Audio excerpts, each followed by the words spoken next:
Hello everyone, welcome back to अनसरकारी। आज हम चर्चा करेंगे हिंदी साहित्य के आदिकालीन इतिहास तथा शैतनाथ साहित्य और जैन साहित्य के बारे में।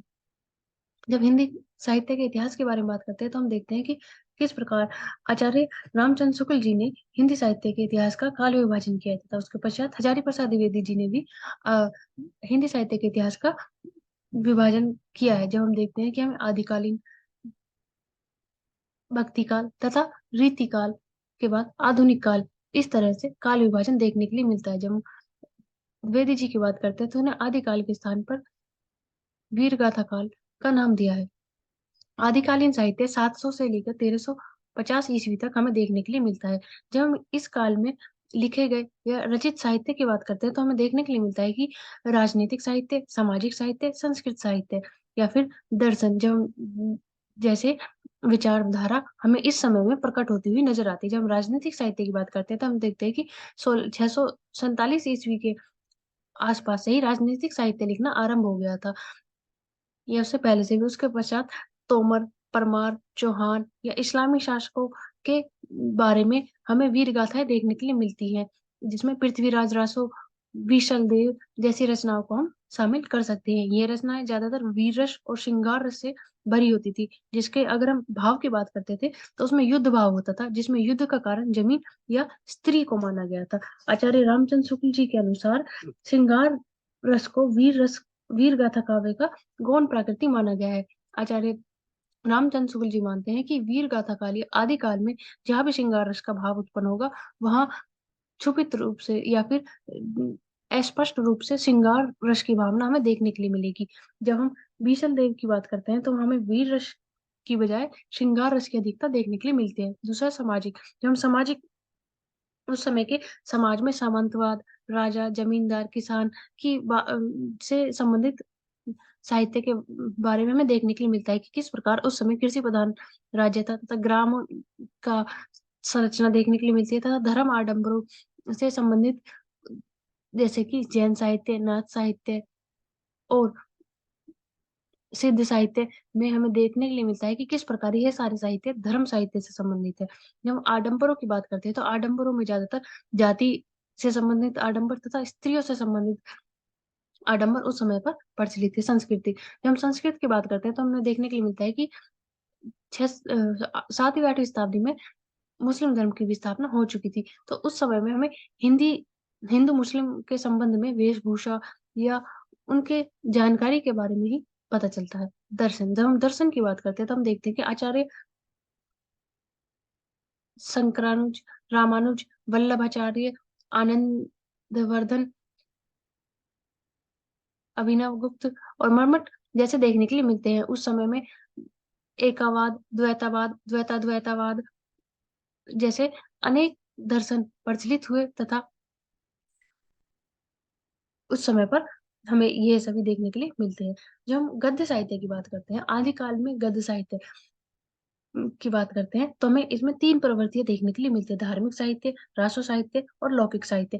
धार्मिक साहित्य में मूल रूप से बौद्ध साहित्य, सिद्ध साहित्य, शैव साहित्य और जैन साहित्य देखने के लिए मिलता है। जब हम बौद्ध साहित्य की बात करते हैं तो हम देखते हैं कि बौद्ध साहित्य महायान और वज्रयान, दो प्रमुख बौद्ध की धाराएं थी, जिसमें से महायान और वज्र हीनयान हीनयान से वज्रयान धारा का उत्पत्ति हुई, जिसमें हम सिद्ध साहित्य देखते हैं, जिसके प्रमुख कवि सरहापा थे। तथा जो महायान में ही हमें सिद्ध के साथ साथ नाथ साहित्य भी देखने के लिए मिलता है। जब हम शैव की बात करते हैं तो शैव की बारे में हमें नाथ साहित्य में देखने के लिए मिलता है, जिसमें गोरखनाथ भी सम्मिलित थे। जैन साहित्य में मूल रूप से हेमचंद, स्वयंभू जैसे कवियों को सम्मिलित किया गया था, तथा उनके द्वारा लिखी गई कविताएं जो उस समय में 3 भाषाओं में भी सम्मिलित देखने के लिए मिलती है, जिसमें संस्कृत, प्राकृत और अपभ्रंश मुख्य रूप से पाई जाती थी। तथा जो राजस्थान या गुजरात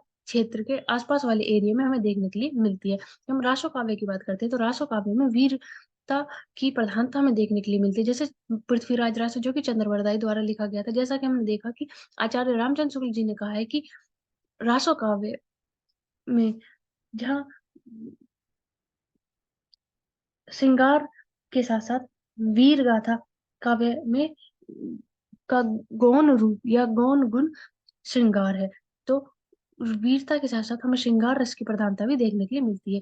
बीसल देव रासो जो कि संदेश राशक है, जिसके द्वारा संदेश भेजा गया है, संदेश के तरह से लिखे जाने वाला एक रासो काव्य है, उसके बारे में हम देखने के लिए मिलता है। जब हम काव्य की बात करते हैं तो काव्य का अर्थ होता है किसी भी जिसकी रचना इस तरह से की गई है जो मन को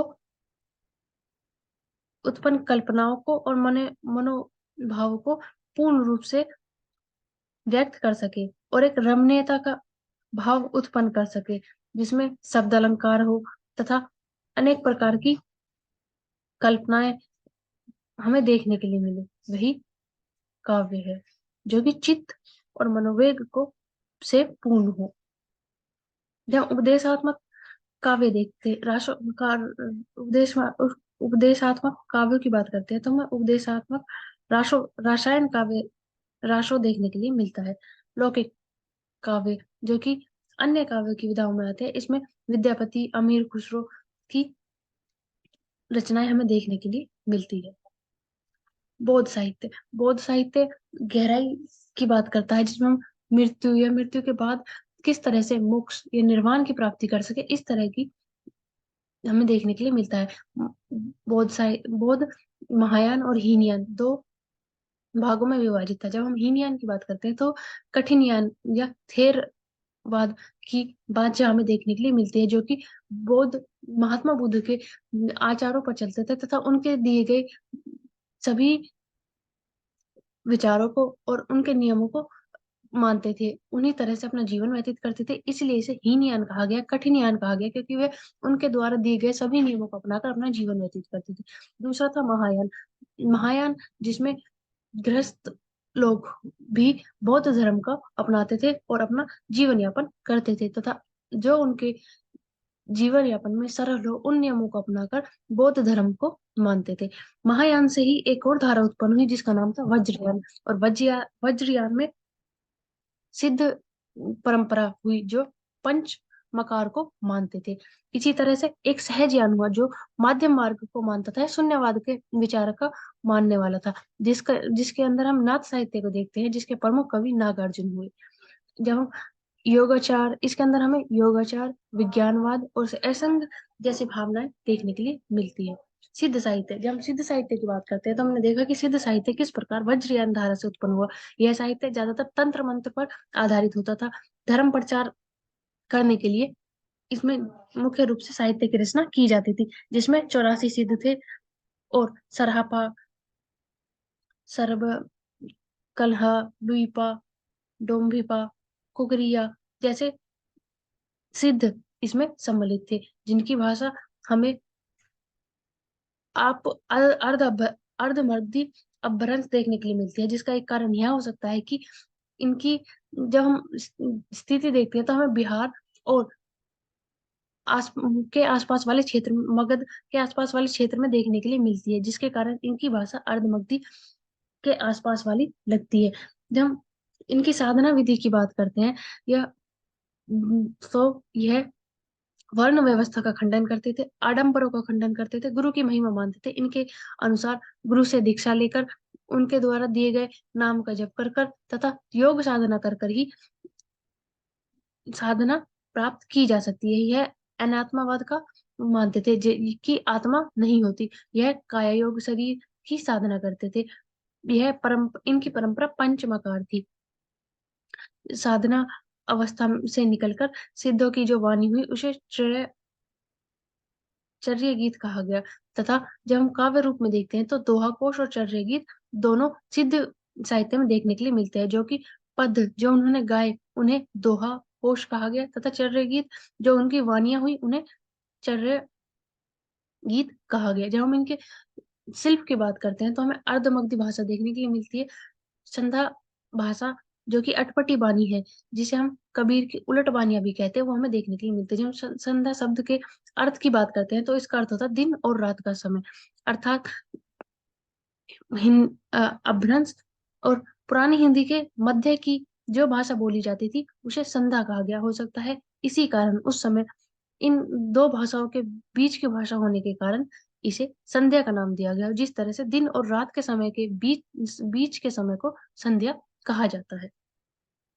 नाथ साहित्य, जब हम नाथ साहित्य की बात करते हैं तो नाथ साहित्य में मुख्य रूप से नागार्जुन प्रमुख थे। उनके अलावा मच्छेंद्र नाथ, गोरखनाथ, जो कि विरक्ति से ही विरक्ति आएगी की धारणा को मानते थे।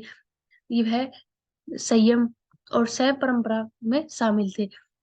हम देखते हैं कि किस प्रकार इन्होंने आदिनाथ की परंपरा के लिए शिव की भक्ति देखने के लिए मिलती है। कुछ इनकी संख्या 9 थी, जो जहां हम चरपटीनाथ, जलंधरनाथ, नागार्जुन, भीमानाथ और गोरखनाथ जैसे कुछ सिद्ध प्रमुख है। जब हम नाथ की बात करते हैं तो नाथ का अर्थ होता है मुक्ति देने वाला, इसलिए इस संप्रदाय का नाम नाथ था। नाथ की जब हम पद्धति की बात करते हैं तो इनकी पद्धति थी हठ योग, जहाँ है का अर्थ है सूर्य और ठे का अर्थ है चंद्रमा। जब हम अंत साधना की बात करते हैं तो इंद्रियों को प्रभाव मिलाकर पलट देने की बात करते थे। सट चक्र भेदन क्रियाओं की बात करते थे।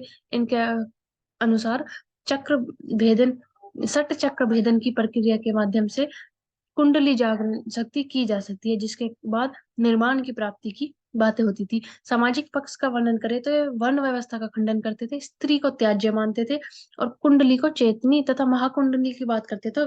ब्रह्मवापी निर्माण की प्राप्ति जैसी बातें हमें नाथ संप्रदाय में देखने के लिए मिलती है। जब हम मनोविकारों की निंदा करते थे, जिनके मनोविकारों में मन, प्राण, शुक्र, वाक, कुंडली, संयम जैसे शामिल थे। यह संयम के तरीके को अपनाते थे, जिसमें राजयोग, हठ योग, वज्र योग, जप योग, कुंडली योग कहा जाता था। जब हम प्रतीकों की बात करते हैं तो सूर्य, चंद्रमा, गगन और कमल जैसे प्रतीकों को मानते थे। जब हम कबीरदास जी द्वारा संबंधित शब्दों के अर्थों को देखते हैं तो ये श्रुति तिम कमल चक्र, जिसे पहले की चीजें याद है, तथा नृति कमल चक्र, जिसे सांसारिक चीजें याद नहीं रखनी हो, जैसी बातें हमें देखने के लिए मिलती है कि इन्हें सांसारिक बातों से कोई अर्थ नहीं है।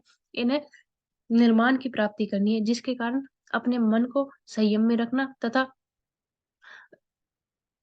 जो मनोविकार है उनको त्याग कर, स्त्री का त्याग कर अपने किस प्रकार निर्माण की प्राप्ति की जाए या चेतना जगाई जाए, उसके ऊपर इनका अधिक ध्यान रहता था। जब हम कुंडली जागरण की बात करते हैं तो कुंडली जागरण में अलग अलग प्रकार के चक्र और सिद्धियां होती है, जिन्हें प्राप्त करने के पश्चात कुंडली जागरण देखा जाता है, जिसमें स्वादिष्टान चक्र, मूलाधार चक्र, मणिपुर चक्र, बृहनाड़ी चक्र, सुषुम्ना चक्र, अनंत चक्र, ईल नाड़ी, विशुद्धि चक्र, पिंगल नाड़ी, अज्ञात चक्र, शून्य चक्र, जिसे सहस्त्र चक्र भी कहा जाता है, जिसके जागरण के पश्चात कुंडली जागरण की प्रक्रिया पूर्ण होती है। इसमें इंगला पिंगला नाड़ियों का वर्णन किया गया है। इंगला और पिंगला नाड़ियों को यमुना और गंगा नदियों के अर्थ के समान माना गया है। जब हम सिद्धनाथ साहित्य के बारे में बात करते हैं तो यहाँ एक प्रश्न यह भी उठता है कि क्या सिद्धनाथ साहित्य साहित्य है या नहीं। अगर हम साहित्य की कसौटियों की बात करें तो में प्रयुक्त होने वाली शब्द साहित्य यानी कि सभी के हित की बात जो करे, क्या इसमें सामाजिक हित की बात है? रमणीयता, क्या इनमें सुंदरता या रमणीयता है जिसे पढ़कर पाठक उसमें उस रमणीयता को महसूस कर सके? कल्पना की साहित्य लिखने की कल्पना कितनी है, क्या उसका सौंदर्य कितना है, जिसमें किस प्रकार के अलंकार, वर्णों का प्रयोग तथा ध्वनि व्यंजन का प्रयोग किया गया है, जिससे वह सुंदरता उत्पन्न हो। जब हम आचार्य रामचंद्र शुक्ल जी ने सिद्धनाथ साहित्य को साहित्य नहीं माना है, पर जब हम देखते हैं कि सिद्धनाथ साहित्य या आदिकाल के साहित्य में हमें धर्म प्रचार भी देखने के लिए मिलता है तथा धर्म समाज के एक बहुत ही बड़े वर्ग को प्रभावित करता है। अतः हम कह सकते हैं कि कहीं ना कहीं सिद्धनाथ साहित्य में भी सामाजिक हित की बात सम्मिलित थी, क्योंकि यह जाति और आडंबरों का विखंडन करते थे। इनके और उनसे ऊपर बढ़कर निर्वाण प्राप्ति के बारे में बात करते थे। जाहिर है यह समाज हित की ही बात रही होगी। यह इसी और कुछ इसके अलावा कि सांप्रदायिक प्रचार मात्र भी हमें कुछ साहित्य सिद्धनाथ साहित्य में देखने के लिए मिलता है, किंतु उसके साथ साथ जो साहित्य समाज के हित के लिए महत्वपूर्ण है, उसे देखा जाए तो हम कह सकते हैं कि सिद्धनाथ साहित्य भी साहित्य में सम्मिलित होता है। क्योंकि अगर आरंभ में किसी भी चीज के आरंभिक कसौटी को हटा दिया जाए तो वह पूर्ण रूप से पूर्ण नहीं हो सकती। उसी तरीके से जब हम साहित्य लेखन की बात करते हैं, हिंदी साहित्य के इतिहास में साहित्य लेखन की बात करते हैं, तो आदिकाल का साहित्य उतना ही महत्व रखता है जितना अन्य साहित्य। क्योंकि वहां से जब हम देखते हैं कि हमें किस प्रकार साहित्य की उत्पत्ति देखने के लिए मिलती है, अतः हम कह सकते हैं कि सिद्धनाथ साहित्य भी साहित्य है। क्योंकि साधारण साहित्य में सम्मिलित होने वाली भावना हमें नोलक पात्री जैसे लेखन में देखने के लिए मिलती है। जैन साहित्य, जब हम जैन साहित्य की बात करते हैं तो मुख्य कारण तो सांप्रदायिक प्रचार था। जब हम देखते हैं कि किस प्रकार इसमें अलग अलग कवियों ने अपने साहित्य को प्रकट किया। स्वयंभू, अपभ्रंश के वाल्मीकि कहे जाने वाले स्वयंभू ने पदम चरित्र जो कि संस्कृत में थी उनका पाउम चरित्र जैसी रचनाएं की। जब हम हेमचंद्र की बात करते हैं तो हेमचंद्र को प्राकृत का पाणिनि कहा जाता है, जिन्होंने सिद्ध हेम शब्दानुशासन जैसी पुस्तक की रचना की, और जो कि 3 भाषाओं में थी, जिसमें संस्कृत, प्राकृत और अपभ्रंश थी। जब हम पुष्पदंत की बात करते हैं तो उन्होंने न्याय कुमार चरित्र चरयू लिखी, जो कि उस समय की महत्वपूर्ण कविता थी। जब हम साहित्य के ये देखते हैं कि इस समय में किस प्रकार का साहित्य देखने के लिए मिलता है, तो उपदेशात्मक रासो हमें मूल रूप से और उस समय में अधिकतर जैन साहित्य में देखने के लिए मिलता है, जिसके मूल कवि शीलभद्र जिनतदत्त सूर और आशगत सूर थे। जब हम शिल्प की बात करते हैं तो हमें प्रबंध काव्य देखने के लिए मिलता है। प्रबंध काव्य, जब हम काव्य की बात करते हैं तो काव्य वह वाक्य या रचना हो सकती है जिसमें चित्त किसी रस या मनोवेग से पूर्ण हो जाए, ऐसी कल्पनाओं का प्रभाव मन के ऊपर डाले जिसे पढ़कर या सुनकर रमणीयता का भाव उत्पन्न हो। इसी रमणीयता के अंतर्गत को स्वीकार कर या समझकर लोग उसे स्वीकार कर ले, वही काव्य है। जब हम काव्य की बात करते हैं तो काव्य के दो भेद भेद होते हैं, श्रव्य काव्य और दृश्य काव्य। श्रव्य काव्य जो कि सुनकर जिसे रमणीयता की अनुभूति की जाए, दृश्य काव्य जिसे देखकर रमणीयता की अनुभूति की जाए। दृश्य काव्य में हम नाटक, मंचन, इन सभी को ले सकते हैं। जब हम श्रव्य काव्य की बात करते हैं तो इसके अतिरिक्त इसमें प्रबंध काव्य होता है। प्रबंध काव्य वह काव्य होता है जिसमें पूर्ण रूप से आरंभ से लेकर अंत तक क्रमबद्ध तरीके से किसी कथा का या किसी कहानी को बिना टूटे समग्र रूप से गौण कथाओं को समझाकर या आसान बनाकर उसे लिखा जाए या उसे सुनाया जाए, वही प्रबंध काव्य है। प्रबंध काव्य के अतिरिक्त मुक्तक काव्य, जब हम मुक्तक काव्य की बात करते हैं तो मुक्तक काव्य वह काव्य है जो इसके नाम से स्पष्ट है, मुक्तक अर्थात मुक्त, जो अपने छंदों में पूर्ण रूप से स्वतंत्र हो या एक दूसरे के ऊपर डिपेंड ना हो। जब हम मुक्तक काव्य के छंदों को पढ़ते हैं तो प्रत्येक छंद दूसरे छंद से पूर्ण रूप से मुक्त होता है, यही मुक्तक काव्य है। जब हम उनकी भाषा की बात करते हैं तो अपभ्रंश के बीच प्राकृत और अपभ्रंश के बीच की भाषा हमें देखने के लिए मिलती है। प्रबंध काव्य के साथ साथ खंड काव्य भी होता है। खंड काव्य वह काव्य होता है जिसमें किसी एक खंड को या किसी एक पार्ट को उठाकर उसे पर काव्य लिखा जाए, वही खंड काव्य है। अपभ्रंश, जब हम देखते हैं कि किस प्रकार जैन साहित्य में हमें अपभ्रंश में लिखी हुई दोहे देखने के लिए मिलते हैं।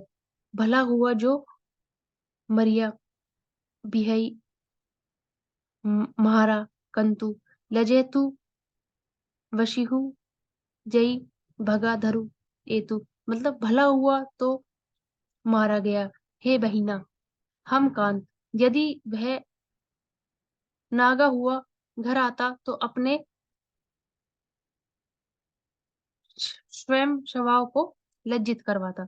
इसी तरीके से जैन आचार्य मारुतुंग ने प्रतिबंध चिंतामणि नामक एक संस्कृत ग्रंथ लिखा, जिसमें भोज प्रबंध के ढंग से बनाया गया था, जिसमें पूर्ण समाज के राजाओं का बारे में हमें प्रबंध के ढंग से बनाया जाता था, जिसमें हम देखते थे कि हमें राजाओं के आख्यान मिलते हैं, जो कि मुख्य राजा थे उस समय के समय। जब हम मंजू के दोहे की बात करते हैं, तो उसमें हमें पुरानी हिंदी या अपभ्रंश के बीच के नमूने देखने के लिए मिलते हैं, जैसे झाली टूटी की न मऊ की हुआ छरपूजाऊ हिंदू दोहरी बधियाऊ जिम मक्कड़ तिम मंजू की टूटी पड़ी हुई आग से क्यों न मरा, सारपुंज क्यों न हो गया। जैसी डोरी में बंधा बंदर घूमता है, वैसे ही घूम रहा है मुंज। Thank you for watching, like share and subscribe to आंसरकारी।